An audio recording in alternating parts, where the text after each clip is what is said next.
Because you all loved my last video on the home furnishings that you'll probably regret buying, I figure I would do a whole separate video on home improvement that you're going to regret on if you do not spend the X amount of dollars that it costs to have as a home improvement. There are so many details that go into a home, and I get it. Budgets usually run really tight as construction starts, but this is my list as an interior designer that is like a non-negotiable. These are the items that you're going to regret not improving upon if you don't spend the money on them. And I'd also like to thank Birch Living for sponsoring today's video, but we're going to get into that a little bit later. Like I said, these are elements that a lot of standard people do not typically think of, but the first on the list is cheap baseboards. I cannot tell you how quickly you are going to regret a cheap baseboard because it is going to show wear and tear so quickly. The design, the entire reason for a baseboard and a shoe mold is for two purposes. One, the laying of the floor itself and to hide any imperfections if there's any gaps between the wall and the actual floor itself, to allow for the expansion and contraction of the natural finish you would choose for the flooring. Two, to protect the drywall from when you are cleaning and vacuuming. I don't know if you've ever been in a house before or if you clean at all of that matter, but if you are cleaning and you are bumping up against a baseboard, you're going to see wear and tear from that vacuum. No one's going lightly against the baseboards. You're banging that motherfucker against it and it's probably causing damage. You're going to see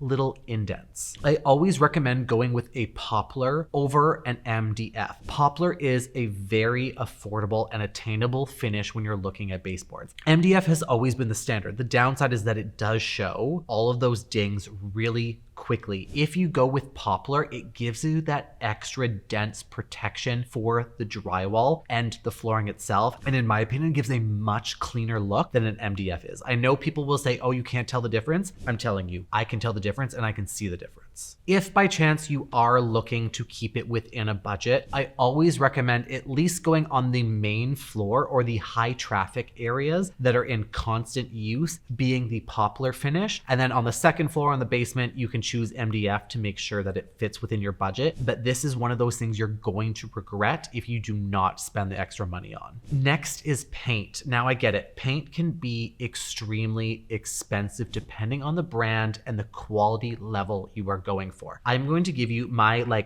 go-to tips and tricks when it comes to selecting the right paint finish for your space. Now, typically everyone goes with an eggshell. Eggshell is great to clean because it has that very minimal satin kind of finish to it, but it's not fully matte. The downside with an eggshell finish is if you have a textured wall or not a completely finished wall that looks really good, it's going to show every imperfection if you go dark. So if you are going with a dark color, I always recommend going with a matte or a close to matte finish. If you do matte though, I always recommend going with a higher quality paint, so then that way the quality of it actually stays on your walls and it's cleanable. If you do not go with a high quality paint, it's going to be absolute garbage and you will wipe your wall and you will see the grease fingerprints from where you put it. And if you wipe it, you even have the possibility of the paint coming off because the paint is more fragile. Dark paint, always go with the matte. If you're going with a lighter paint, always go with an eggshell because it's going to really minimize the imperfections because the light reflects off the wall much nicer. Sorry to interrupt this video, but we have a special message from our sponsor, Birch Living. When it comes to bedroom design, a lot of people don't actually consider the design of the bedroom in tandem with the actual mattress itself. Let me tell you, there are so many mattresses on the market that look great that really aren't. I've had the Birch Living mattress now for almost 5 months, and I can tell you from every possible standpoint that I love it. When I was looking for a mattress for myself, I wanted to make sure I found something that was natural and didn't have any polyurethane foam in it. This is one of the biggest red flags that you can find in any of these new mattresses nowadays. Because you have all of these synthetic fibers in it, it's really not great for your health while you're sleeping.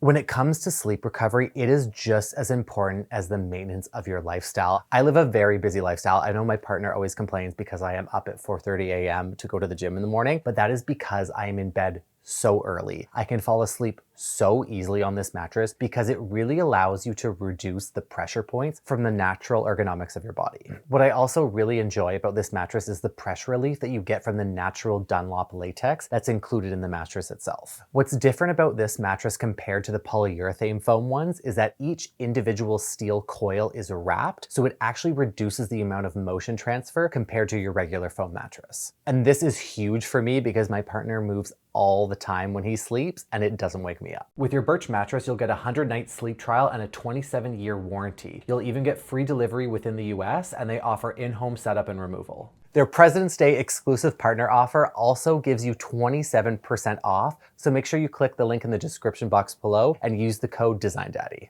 Thanks again to Birch Living for sponsoring today's video.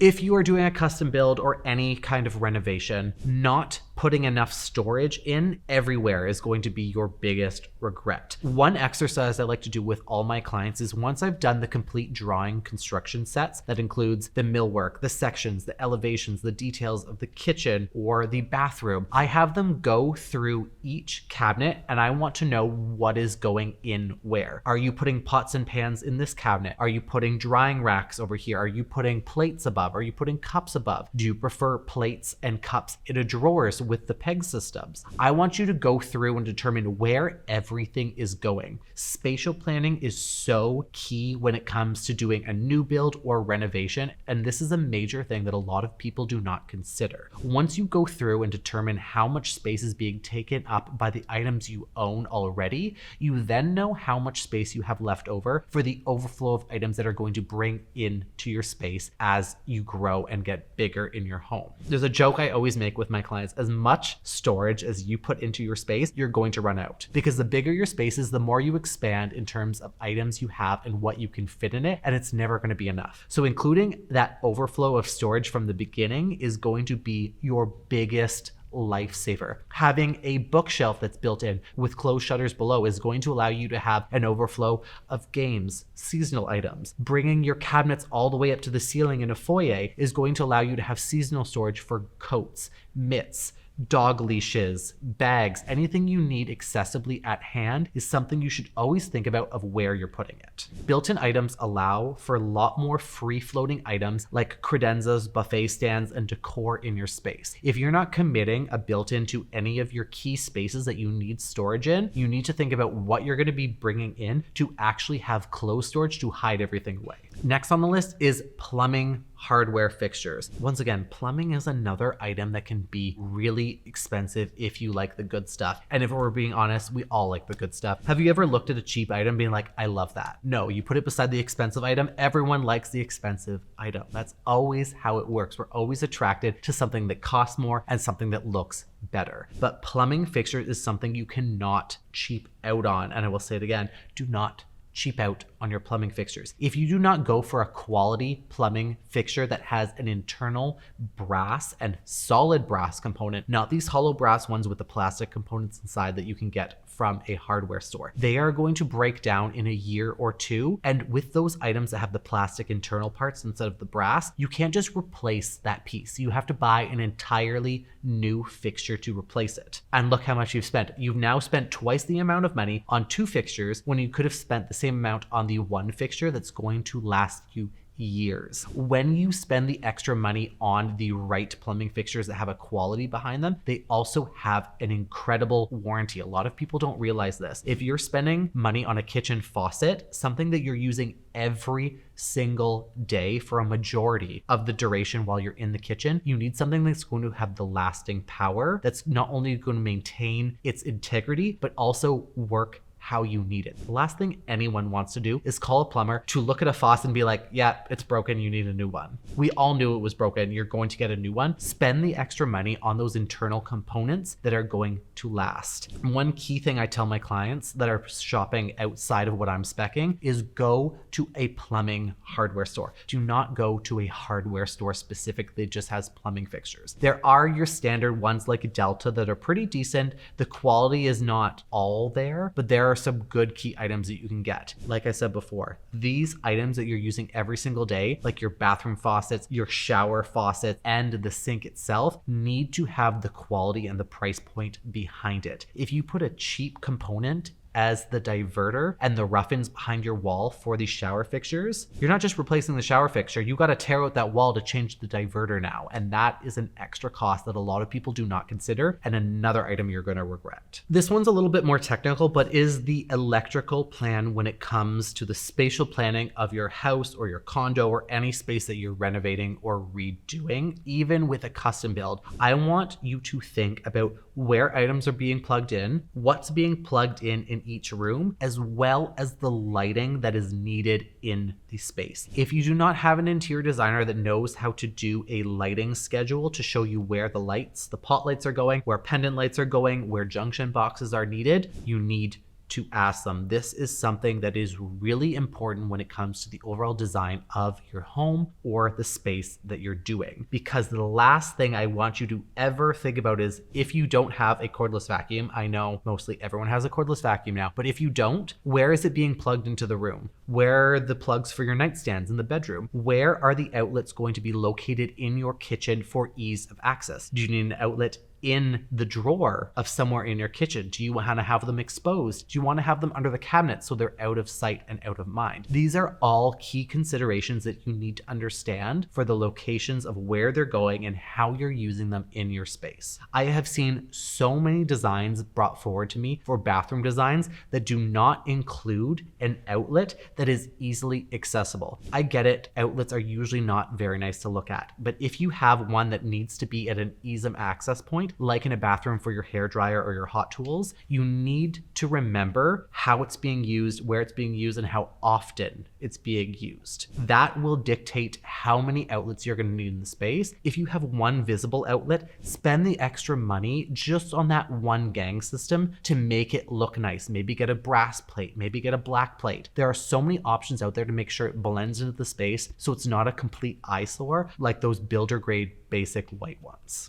Another great location a lot of people don't think of is outlets in the floorboards. If you have an office space or if you have a large open concept space that you want to be able to have a credenza or a sideboard with table lights on it and you don't want to run a cord all the way underneath the rug itself, these are the areas that you need to think of. Do you need extra outlets in the garage? Are you going to build a shop in there in the future? Think about all of the items that you're going to be plugging in each room and how they're going to be used. Last on the list is a controversial one because I know it really plays into the overall budget, especially when it comes to a kitchen renovation, but it is laminate countertops. Laminate countertops are great in the short term. They are really not that great looking. They are a pressure treated MDF that have a water treatment on top. The downside to laminate countertops is one, they're not going to last. Two, they're going to show any burn or heat transfer. If you have them near a stove, if you're not putting a trivet down and you take out a hot sheet of cookies on a tray, or if you're just moving a tray from the stove to the countertop, it will take 2 seconds, only 2 seconds for you to burn an entire ring into the laminate countertops. That being said, you should always use some kind of heat transfer for any pots or pans or trays, but I know a lot of people do not pay attention to that. And that's when you have to go into a more natural stone like a quartzite to prevent that shock that will destroy the countertops. There are so many options out there. There's stainless steel, there's butcher block, there's quartz, there's quartzite, there's marble, everything from natural to engineered. Laminate is at the bottom of the list, and I always recommend going anything above. If you want something, go for a quartz, but just make sure it has a low silica value in it. So when it's being fabricated, it doesn't cause as much harm to the people cutting it. On top of that, I know there is a huge debate between engineered stone and natural stone, and engineered is actually being removed from a few countries. I know Australia has already banned it because it causes cancer for the people that are cutting it. This is for people who are not